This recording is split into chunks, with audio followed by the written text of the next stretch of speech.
Hay una vista real, de allí la vida se puede ver como es en verdad. Una visión celestial de todo lo terrenal. Toda la historia se ve a la luz de la eternidad. Quiero fijar mis ojos mucho más allá de lo que puedo ver. Miles de páginas me sirven de ventana para andar por fe. Mi Dios está en su trono y lo gobierna todo. Puedo yo confiar, pues soberano es Él. Pueden subir las aguas, firme está mi alma cuando puedo ver. Por encima del sol se puede ver redención. Todo lo viejo cambiando por una nueva creación. La más profunda aflicción luego se vuelve una nueva canción. Cuando yo puedo destello ver de la gloria de Dios. Quiero fijar mis ojos mucho más allá de lo que puedo ver. Miles de páginas me sirven de ventana para andar por ver. Mi Dios está en su trono y lo gobierna todo. Puedo yo confiar, pues soberano es Él. Pueden subir las aguas, firme está mi alma cuando puedo ver. Por encima del sol,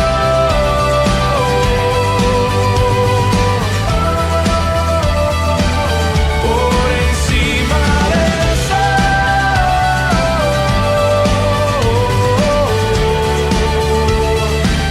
Puedo pasar por el fuego, que soplen los vientos, se agiten los mares, pues no hay sufrimiento que no dé buen fruto de vida a su tiempo.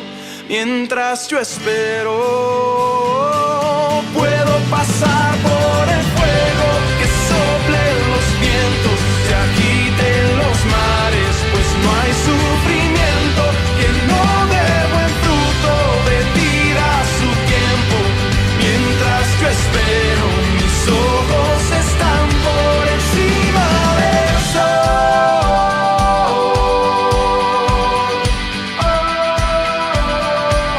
Quiero fijar mis ojos mucho más allá de lo que puedo ver. Miles de páginas me sirven de ventana para andar por ver.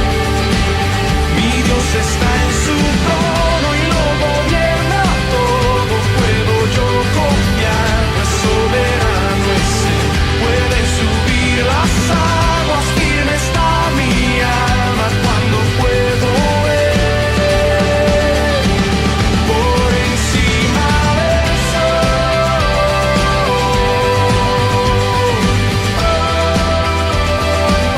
por encima del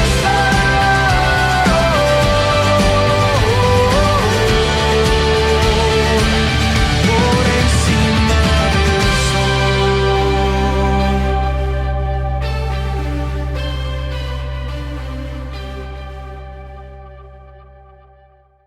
Muy buenos días, hermanos y hermanas. Cuánto anhelo poder decir como de costumbre, qué bueno que podemos juntarnos.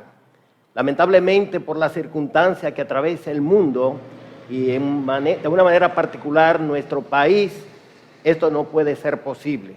Pero gracias al Señor que ahora con la tecnología podemos llegar y dialogar unos y otros. En esta mañana yo quisiera poder considerar cómo encarar piadosamente las adversidades de la vida.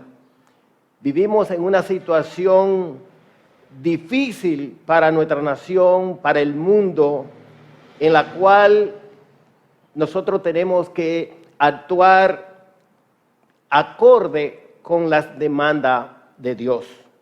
¿Cómo encarar piadosamente las adversidades de la vida?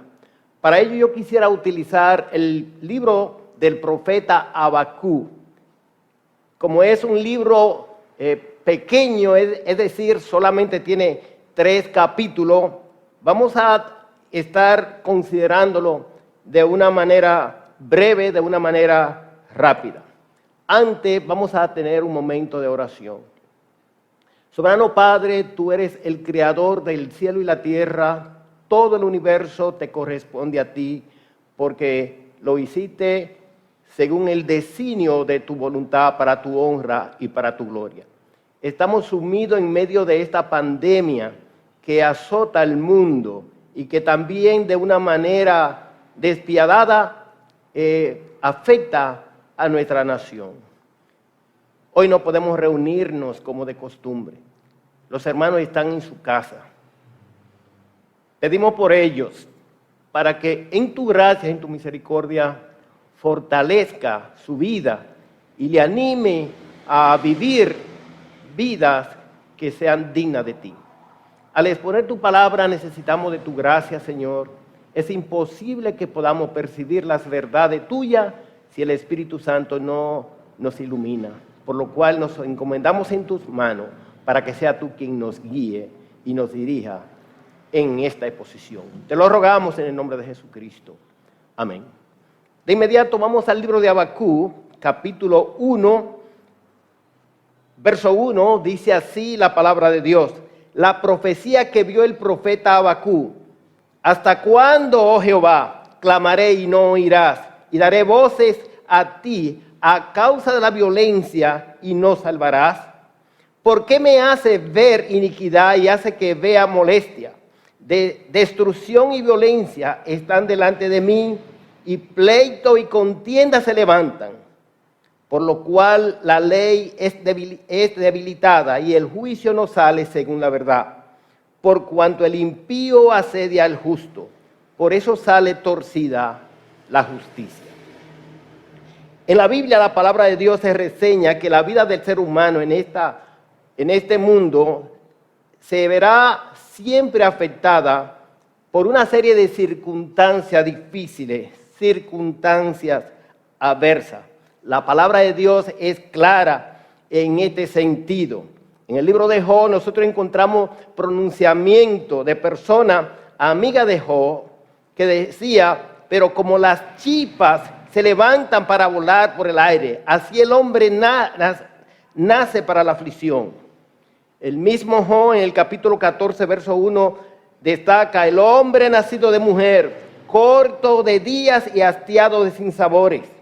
El salmista en el Salmo 34, verso 19, dice, muchas son las aflicciones del justo, pero de todas ellas le librará Jehová. Y el mismo Señor Jesucristo, antes de ir a la cruz del Calvario, junto con su discípulo, le habló con toda claridad. Esta cosa os he hablado, para que en mí tengáis paz. En el mundo tendréis aflicción, pero confiad, yo he vencido al mundo.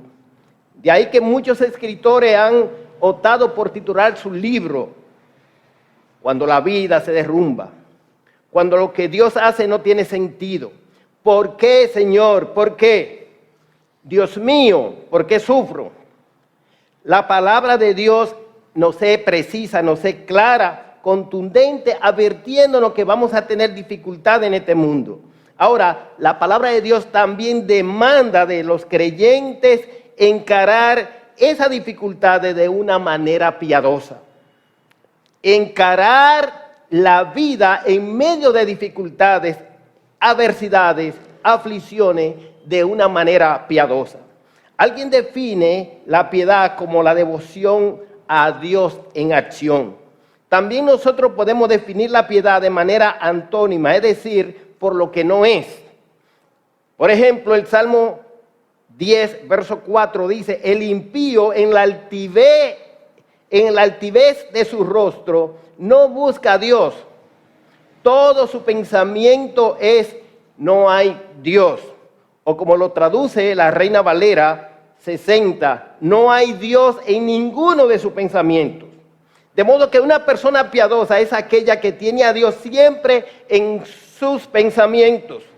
Abacú era un profeta de Dios, y un profeta era un portavoz de Dios frente al pueblo. El profeta por lo general precedía su mensaje diciendo: así ha dicho Dios, así ha dicho Jehová.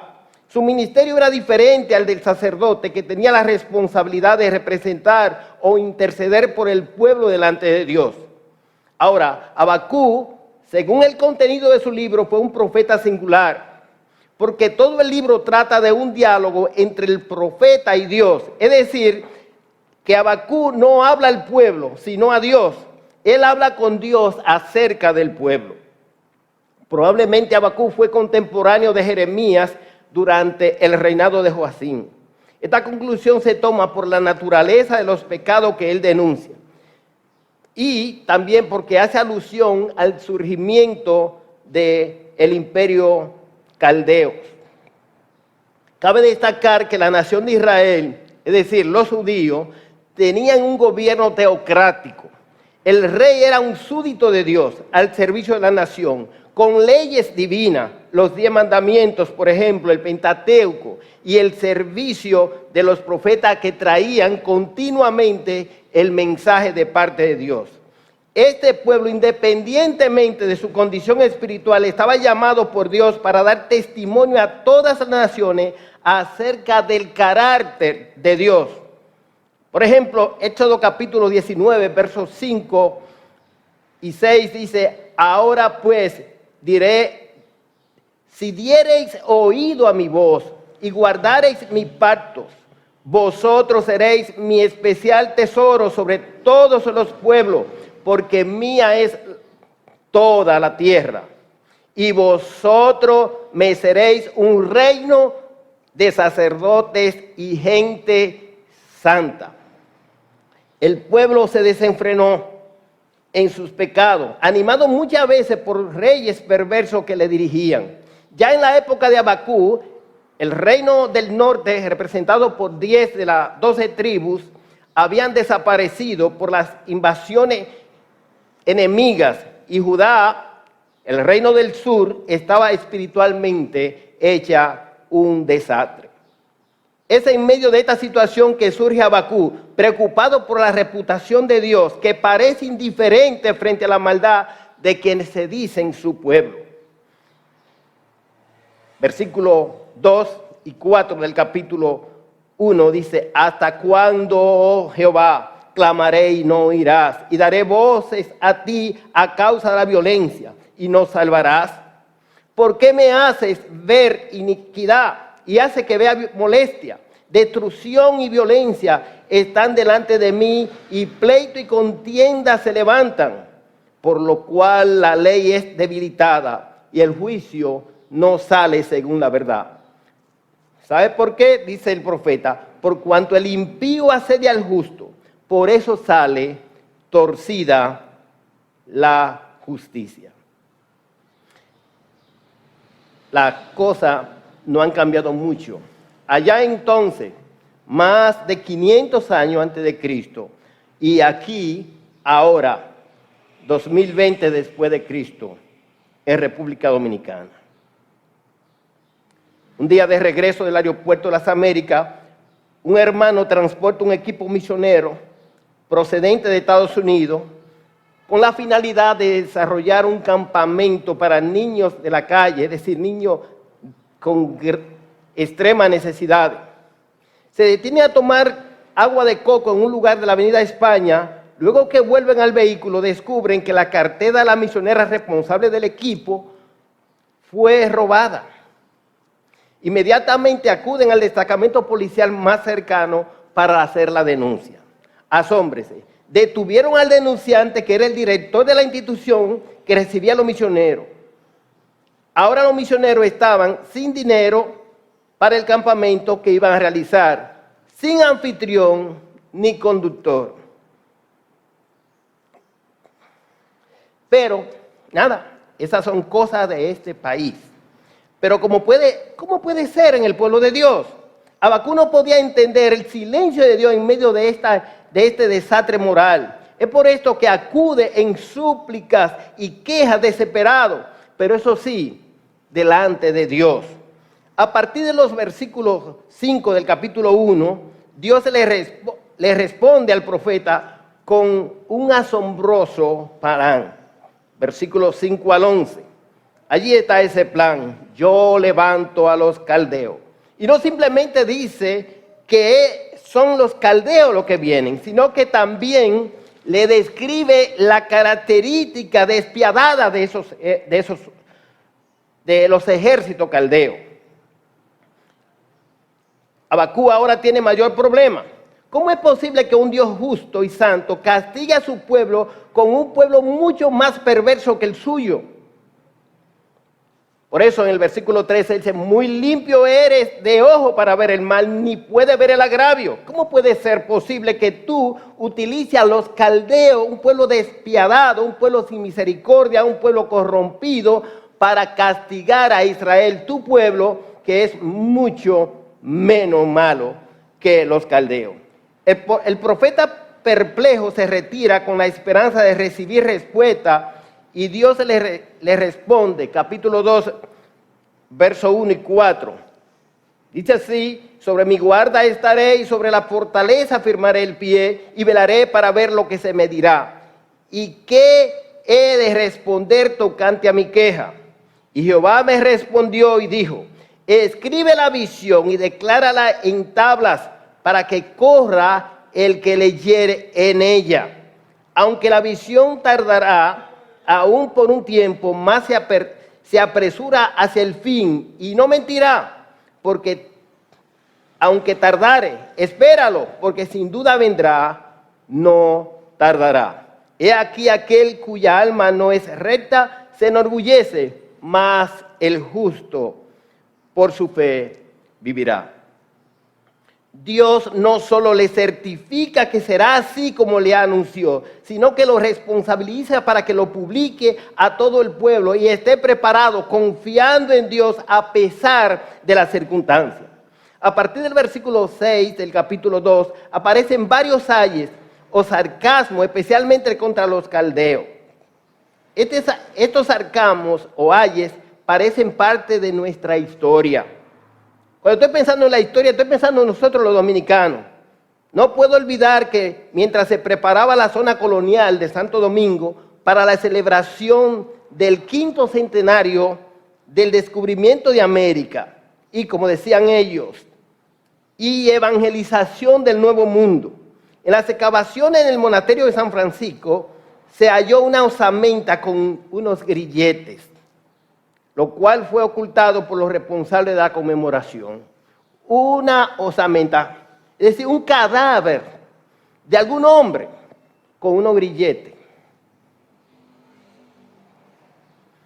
Ahora, observe los edificios, la Catedral Primera de América, Hospital San Nicolás de Bari, Capilla de los Remedios y 4 otros edificios coloniales que empedreado. Cualquiera que venga de otro país, lo primero que cuando llega a Santo Domingo quiere, yo quiero ver la Catedral Primada de América, la primera universidad del Nuevo Mundo. Y cuando usted entra allí, usted ve la majestuosidad de esa edificación. ¿Cómo fue que en tan poco tiempo haber llegado los españoles aquí, podían realizar esas magníficas construcciones? Ahí tenemos esas edificaciones monumentales, trascendentes, que han sido declaradas patrimonio de la humanidad. Allí están las edificaciones, las ruinas. ¿Y los taínos? ¿Dónde están? Simplemente queda un monumento en el malecón de la capital con Fray Antón de Montesino, que denunció la calamidad, el ultraje a la que eran sometidos estos pobres indígenas, que habían llegado a la conclusión de que ellos no tenían alma como los seres humanos. Y ellos sí lo maltrataban. Y esa gente iba domingo tras domingo a misa. Allí sentado, Fray Antón de Montesino le encaró y le reprochó esa conducta. Capítulo 3 de Habacuc, el profeta Habacuc concluye su reflexión con relación a la revelación de Dios. Oh Jehová, he oído tu palabra y temí. Oh Jehová, viva tu obra en medio de los tiempos. En medio de los tiempos, hazla conocer. En la ira, acuérdate de la misericordia. Versículo 16 del capítulo 3. Y dice, oí y se conmovieron mis entrañas. A la voz temblaron mis labios. Pudrición entró en mis huesos y dentro de mí me estremecí. Si bien estaré quieto en el día de la angustia, cuando suba al pueblo el que lo invadirá con sus tropas, aunque la higuera no florezca, ni en las vides haya frutos, aunque falte el producto del olivo y los labrados no den mantenimiento y las ovejas sean quitadas de la majada y no haya vacas en los corrales, con todo yo me alegraré en Jehová y me gozaré en el Dios de mi salvación. Jehová el Señor es mi fortaleza, el cual hace mis pies como de ciervas y en mis alturas me hace andar. Hermanos y hermanas, yo quiero que veamos por lo menos 3 lecciones que Habacuc nos deja a nosotros para este tenebroso momento de la historia del mundo y en particular para nuestro país. ¿Cómo encarar piadosamente las adversidades de la vida? En primer lugar, debemos llevar delante de Dios la situación de nuestro pueblo. Eso fue lo que Habacuc hizo. Él no andaba por los colmados, él no estaba en los supermercados, él no estaba por las estaciones de combustible quejándose por la calamidad del pueblo. Él estaba orando a Dios, clamando con agonía, pero delante de Dios. ¿Por qué, Señor? ¿Por qué, Señor? ¿Hasta cuándo, Señor? El apóstol Pablo da la recomendación a Timoteo de que enseñe a la iglesia. Exhorto ante todo a que se hagan rogativas, oraciones, peticiones y acciones de gracia por todos los hombres, por los reyes y por todos los que están en eminencia, para que vivamos quieta y reposadamente en toda piedad y honestidad.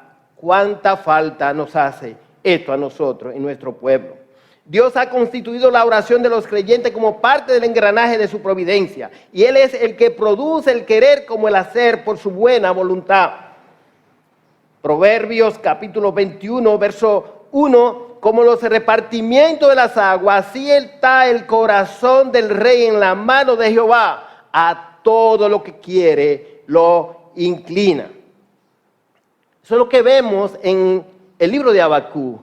He aquí, dice Dios, yo levanto a los caldeos. No es por casualidad, no es por su propio poder, es por el poder de Dios que Él levanta a los imperios. Podríamos reverentemente hablando parafrasear, yo levanto al coronavirus.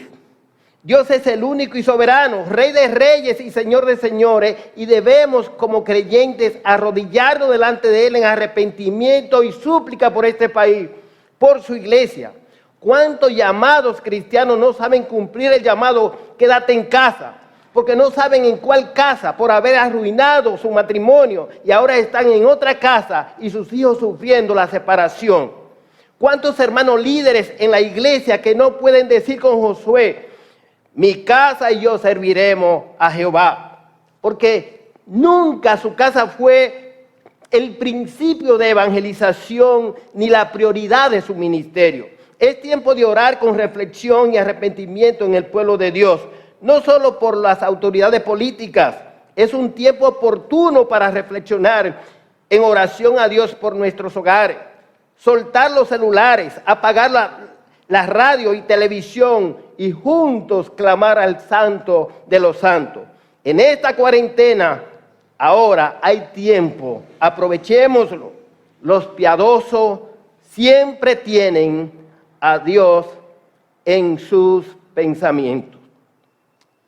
En segundo lugar, no perdamos de vista la realidad de los males de nuestro pueblo. El pecado del pueblo, la nación, el pecado de la iglesia, la vida de la iglesia. Recientemente me llamó un hermano de Nueva York y me dijo: pastor, en la zona cero no se ve ni un alma. En la zona cero de Nueva York, sí, allí donde una vez estaban las Torres Gemelas, donde grandes multitudes impedían la posibilidad de una foto privada, donde los norteamericanos recuerdan el 11 de septiembre del 2001. Pero los chilenos recuerdan esa misma fecha, pero de 1973, cuando el general Augusto Pinochet, apoyado por los norteamericanos, mataron a Salvador Allende, presidente constitucional de Chile, y muchos de sus seguidores más cercanos, y la democracia chilena. Casualidad. Hoy el coronavirus mantiene sin respiración a la nación más poderosa del mundo, no solo con la cantidad de enfermos y fallecidos, sino también con la paralización de la economía. Nosotros aquí y ahora, al igual que Habacuc, debemos estar conscientes de la realidad de nuestro pueblo, sus pecados, sus necesidades y limitaciones. En tercer y último lugar, nosotros como creyentes debemos aceptar sumiso y confiado los veredictos soberanos de Dios. Capítulo 3, verso 2. Oh Jehová, he oído tu palabra y temí. Oh Jehová, viva tu obra en medio de los tiempos. En medio de los tiempos hazla conocer. En la ira acuérdate de la misericordia. Verso 16. Oí y se conmovieron mis entrañas. A la voz temblaron mis labios, pudrición entró en mis huesos y dentro de mí me estremecí. Si bien estaré quieto en el día de la angustia, cuando suba al pueblo el que lo invadirá con sus tropas. Habacuc tuvo una visión de la trascendencia, majestuosidad de Dios. Él podía hacer una reseña acerca de los acontecimientos que llevaron al pueblo judío desde la esclavitud de Egipto hacia la tierra de Canaán. Dios mueve las constelaciones, Dios abre los ríos, Dios obra por encima de la circunstancia de los hombres. Hoy más que nunca existe la necesidad de tomar la palabra de Dios en serio. Cuando Habacuc oye la voz de Dios, el veredicto de Dios, dice: pudrición entró en mis huesos y dentro de mí me estremecí. Oí tu palabra y temí. Hoy más que nunca existe la necesidad de tomar la palabra de Dios en serio. Quizá nunca antes los creyentes han tomado la lectura y la predicación de la palabra de Dios como meros entretenimientos. Los predicadores lloran en el púlpito y la iglesia sonríe y dice: ¡qué mensaje! Como en la época de Ezequiel, capítulo 33 de Ezequiel, verso 30. Y tú, dijo, hijo de hombre, los hijos de tu pueblo se mofan de ti junto a las paredes y a las puertas de las casas, y habla el uno con el otro, cada uno con su hermano, diciendo: vení ahora y oí qué palabra viene de Jehová. Y vendrán a ti como viene el pueblo, y estarán delante de ti como pueblo mío, y oirán tus palabras, y no las pondrán por obra. Antes hacen halagos con sus bocas, y el corazón de ellos anda en pos de su avaricia. Y he aquí que tú eres a ellos como cantor de amores, hermoso de voz, que canta bien, y oirán tus palabras, pero no las pondrán por obra. Qué triste para ese pueblo, qué triste para la iglesia cuando no se toma en serio la palabra de Dios. Isaías capítulo 66, verso 1 dice: Jehová dijo así: el cielo es mi trono y la tierra estrado de mis pies. ¿Dónde está la casa que me habréis de edificar? ¿Y dónde el lugar de mi reposo? Mi mano hizo todas estas cosas, y así todas estas cosas fueron, dice Jehová. Pero miraré a aquel que es pobre y humilde de espíritu y que tiembla a mi palabra. Este fue el secreto de la calidad de vida de los hermanos en Tesalónica. Dice el capítulo 2 de la primera carta, verso 13, por lo cual también nosotros sin cesar damos gracias a Dios de que cuando recibiste la palabra de Dios que oíste de nosotros, la recibiste no como palabra de hombres, sino según es verdad, la palabra de Dios, la cual actúa, obra en vosotros los creyentes. Eso fue lo que trajo como resultado la tranquilidad al corazón del profeta, a pesar del juicio de Dios. Aunque la higuera no florezca, ni en las vides haya frutos, aunque falte el producto del olivo y los labrados no den mantenimiento, y las ovejas sean quitadas de la majada, y no haya vacas en los corrales, con todo yo me alegraré en Jehová y me gozaré en el Dios de mi salvación. Jehová el Señor es mi fortaleza, el cual hace mis pies como de siervas y en mis alturas me hace andar. Fue el mismo sentir del escritor del Salmo 73. En una perplejidad, él dice, tuve envidia de los arrogantes, viendo la prosperidad de los impíos. Yo llegué a decir, en vano he limpiado mi corazón. Y él ya al final del Salmo dice, con todo yo siempre estuve contigo. Me tomaste de la mano derecha, me has guiado según tu consejo y después me recibirás en gloria. ¿A quién tengo yo en los cielos sino a ti? Y fuera de ti nada deseo en la tierra. Mi carne y mi corazón desfallecen, mas la roca de mi corazón y mi porción es Dios para siempre. Porque he aquí los que se alejan de ti perecerán. Tú destruirás todo aquel que de ti se aparta.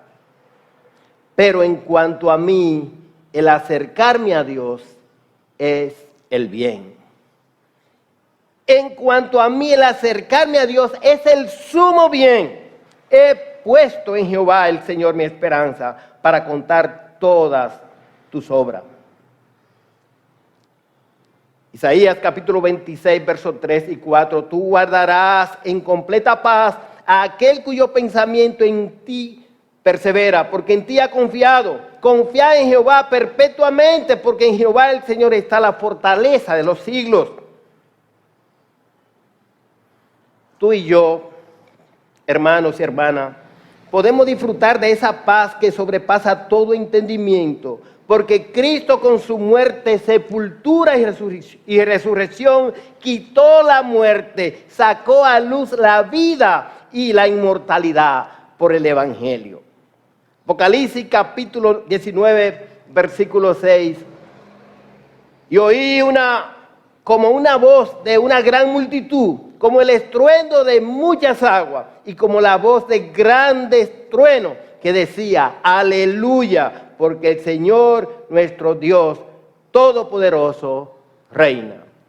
Hermanos y hermanas, nosotros podemos estar tranquilos, con una actitud responsable, piadosa, tomando siempre en cuenta que Dios tiene absoluto control de todas las cosas. Soberano Padre, te agradecemos profundamente tu gracia a nuestro favor. Te agradecemos que nos permite reflexionar con el profeta Habacuc. Él llevó a ti sus inquietudes, su perplejidad. Él te tomó a ti en serio. Él no olvidó en ningún momento la situación de su pueblo, la idiosincrasia de las vidas de la gente. Y Él aceptó sumiso tu veredicto. Danos también a nosotros esa gracia para honrarte a ti en medio de esta situación en la que nos ha tocado vivir. Por Jesucristo te lo rogamos. Amén.